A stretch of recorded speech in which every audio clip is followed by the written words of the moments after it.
Subhanallah. Assalamualaikum warahmatullahi wabarakatuh. Alhamdulillah. Alhamdulillahilladzi hadana li hada wa ma kunna linahtadiya laula an hadanallah. Laqad ja'at rusulu rabbina bil haqqi wa nudu antil kumul jannatu ristumuha bima kuntum ta'malun. Waladzi arsala rasulahu bil huda wa dinil haqqi liyudhhira ala dini kullihi walau karihal musyrikun. Asyhadu alla ilaha illallah wahdahu la syarikalah wa asyhadu anna Muhammadan abduhu wa rasul. Allahumma shalli wa sallim wa barik ala Muhammadin wa ala alihi wa sahbihi ajmain amma ba'd. Saudaraku muslimin muslimat rahimakumullah. Terlebih dahulu marilah kita senantiasa menghaturkan rasa syukur kehadirat Allah Subhanahu wa taala atas segala nikmat yang masih dilimpahkan kepada kita sekalian. Bahwa pada kesempatan kali ini kita masih dipertemukan kembali, insyaallah dalam keadaan sehat walafiat. Saudara sekalian, pertemuan kali ini masih akan melanjutkan tema yang berkaitan dengan masalah demonstrasi ya. Tempo hari kita membuat tema Al-Quran tentang demonstrasi. Pada saat itu kita sudah mencoba untuk membahas beberapa ayat yang berkaitan dengan masalah ejekan ataupun hinaan oleh orang-orang terhadap para nabi dan juga para rasul. Kemudian Allah senantiasa berpesan agar supaya tabah atau sabar dalam apapun yang mereka katakan. Kemudian diberikan solusi untuk bertasbih, untuk memujinya. Baik dalam waktu pagi, petang, malam hari, pada saat dua ujung siang, itu berarti pada saat matahari terbit dan juga mau terbenam ya. Kita diperintahkan supaya senantiasa bertasbih untuk memujinya. Dengan bertasbih diharapkan akan menjernihkan hati, akhirnya hati kita akan menjadi ridho terhadap apapun yang mereka lakukan. Pada saat itu, pertemuan terakhir ada pertanyaan yang ketika itu belum selesai ya, baru saya jawab sekilas. Pertanyaan dari Bu Tutik ya waktu itu, yang ditanyakan tentang kenapa presiden kalau misalnya lengser kemudian diganti yang lain saling menghujat gitu. Nah ketika itu saya menjawab, jangan terlalu tinggilah, presiden itu kan negara, kita tidak mengurusi negara tetapi kita mencoba untuk melihat pimpinan saja. Pada waktu itu saya bilang begitu, bahwa antar pimpinan di kantor-kantor di bawah aja, kalau misalnya pindah kemudian ganti pimpinan yang baru, juga faktanya seperti itu. Kalau baru datang nanti disanjung-sanjung, udah gak lama nanti kembali ke pimpinan yang lama yang sudah dipindahkan, wah masih bagusan yang itu gitu. Nah tempo hari kami menjawab hal-hal itu berkaitan dengan masalah keadaan dunia ya. Dunia ketika itu kita melihat surat Al-Hadid, surat nomor 57 ayat yang ke-20 ya. Bahwa Allah memerintahkan kepada kita untuk ketahuilah, itu berarti supaya kita tahu bahwa kehidupan dunia itu permainan, olok-olok, perhiasan, saling menyombongkan diri, berlomba-lomba memperbanyak harta dan anak-anaknya. Itu tempo hari sudah kita bahas. Dan kalau kita mau memperhatikan di sekitar kita, memang faktanya seperti itu gitu. Bahwa dunia itu ya kayak gitu gitu. Kalau nggak permainan seperti apa? Saya membaca ya di YouTube itu, nggak tahu benar atau tidak, bahwa demonstrasi itu ada yang membiayai sampai 100 miliar. Kalau itu benar, kan berarti permainan kan? Nah, kalau 100 miliar itu untuk apa? Dia untuk hidup sampai mati aja nggak habis. Mau nyari apa gitu loh. Seandainya itu benar loh ya, saya hanya membaca berita itu. Nah, Masalah itu terserah aja lah ya. Kita tidak ingin mencampuri masalah-masalah yang berkaitan dengan itu. Kita ingin membahas sebenarnya seperti apa ayat-ayat Al-Quran itu nanti akan menjelaskan tentang demonstrasi. Pada saat itu bahasan kita belum sampai pada tema yang kita bahas itu. Kita masih membahas hal-hal yang terkait ya. Nah, saudara sekalian, perlu diketahui bahwa demonstrasi itu pusat persoalannya adalah surat Al-Maidah ayat 51. Surat Al-Maidah surat nomor 5 ayat 51 ya. Itu berarti kan dia adalah ayat-ayat Al-Qur'an, bagian dari ayat Al-Qur'an. Nah, oleh karena yang kita bahas menyangkut masalah ayat Al-Qur'an, tentu saja kupasannya, bahasanya itu harus melalui ayat-ayat Al-Qur'an. Bukan hanya pernyataan-pernyataan ya. Kalau pernyataan itu nanti ya pernyataan manusia sendiri. Mestinya begitu ya. Kita lanjutkan dulu tentang pertanyaan tempo hari bahwa antar pimpinan tadi saling menghujat itu masalah dunia. Kita akan lihat dulu dunia. Sebenarnya di samping 57-20 itu masih ada ayat-ayat lainnya. Sekarang kita lihat surat nomor 10 ayat 24 ya. Surat 10 itu surat Yunus ayat yang ke-24.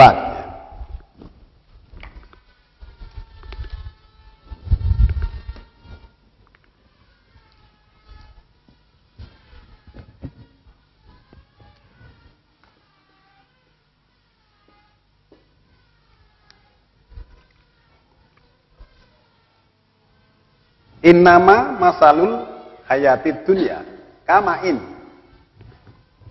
anzalnahu minas sama'i. Jadi sesungguhnya perumpamaan atau permisalan kehidupan dunia itu seperti air yang diturunkan dia dari sama, dari angkasa, dari langit.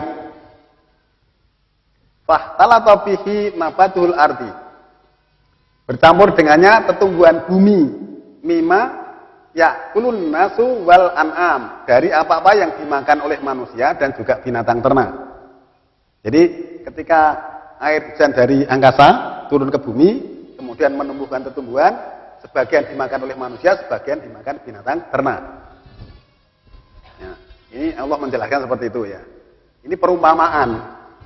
Kata idza khadatil ardu juhrufaha wa zayana. Terjemahnya dinaikkan supaya yang lain bisa baca.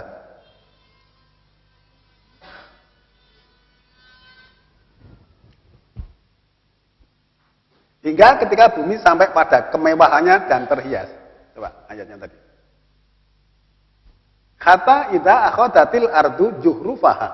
Hingga ketika bumi telah mencapai pada perhiasannya, wazayana dan terhias, wadona ahluha anahum qadiruna alaiha, dan penduduknya mengira bahwa mereka yang menentukan atasnya. Wah, ini mewah dan terhias itu kan gara-gara saya, soalnya kan gitu loh.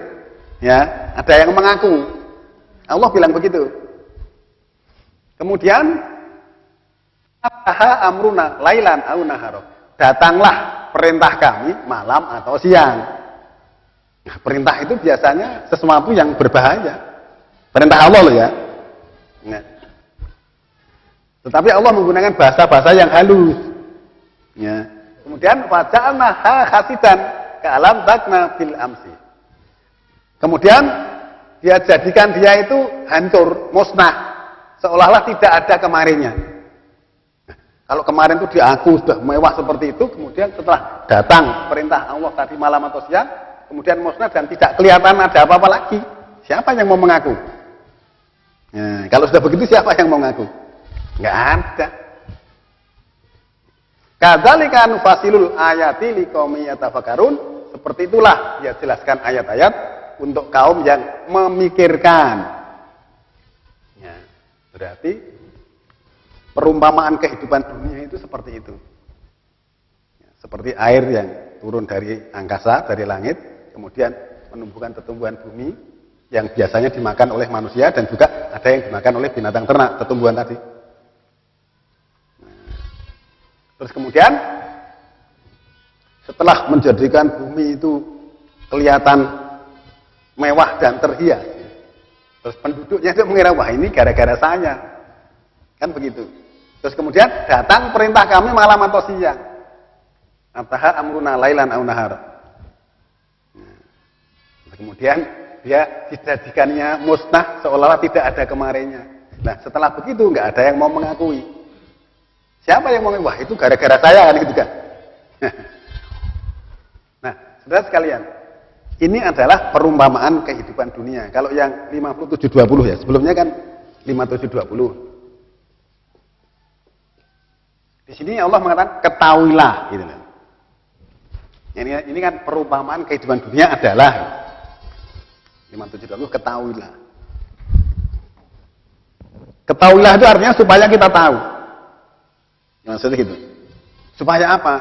Supaya tidak membanggakan diri. Bukan gara-gara saya gitu enggak.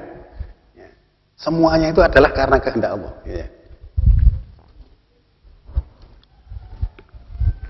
Coba kita lanjutkan surat 18 ayat 45.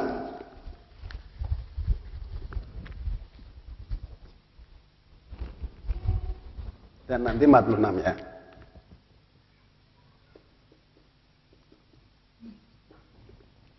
Ini masih dunia. Wadrib lahum masalal hayatid dunya kamain. Ya. Dan contohkan bagi mereka perumpamaan kehidupan dunia seperti air anzalnahu minas samai. Hampir sama dengan tadi ya. Dia turunkan air tadi itu dari angkasa. Fahtalata bihi nabatul ardi. Ya. Bercampur dengannya tumbuhan bumi. Fa asbaha hasiman tadruhu riyah. Nah, di sini kan kemudian lalu jadi daun kering yang diterbangkan oleh angin. Ya. Kalau begini mesti nggak ada yang ngaku, Pak. Ya, jadi daun kering yang diterbangkan. Lalu tadi menjadi mewah dan terhias mengaku. Gitu. Penduduknya mengira bahwa mereka yang menentukan atasnya. Tapi di sini kalau sudah begini, tumbuhan yang diterbangkan angin. Wa kana Allahu ala kulli syai'in muqtadira. Dan bahwa Allah itu menentukan atas tiap sesuatu atau atas tiap sesuatu menentukan. Nah, berarti kan kita harus paham, kita harus sadar bahwa seluruh kejadian apapun itu atas ketentuan Allah, bukan karena manusia.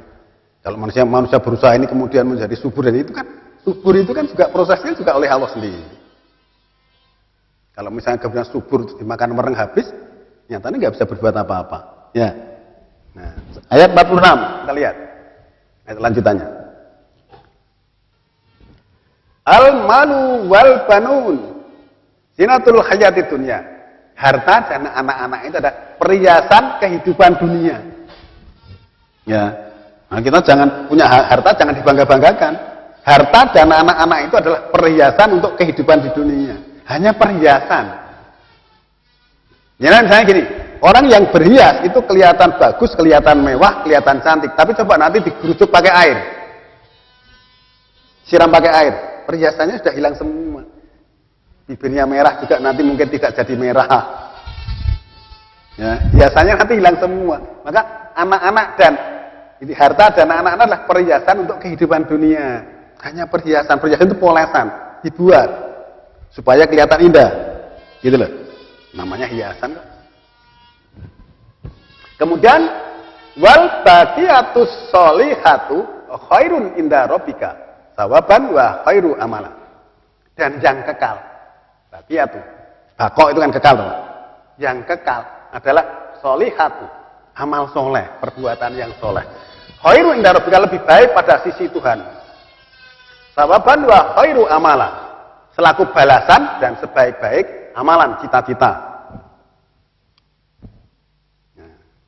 Atau harapan. Baik-baik harapan itu ya amal soleh tadi. Bukan harta dan anak-anak. Nah, harta itu kan kebanyakan orang kan mesti membanggakan hartanya. Karena hartanya banyak, kemudian apapun dilakukan. Padahal itu semuanya nanti akan hancur. Seperti digambarkan 5720 kemarin kan. Setelah tumbuh, kemudian kamu lihat. Dia layu, kemudian kamu lihat menjadi kuning dan hancur. Tapi di akhirat tidak seperti itu. Di sana siksaan yang sangat dan ampunan dari Allah serta keridhaannya. Gila, kita bagikan disuruh memilih. Mau pilih yang mana kak kalian? Saudara sekalian, ketika kita membahas tentang dunia ini supaya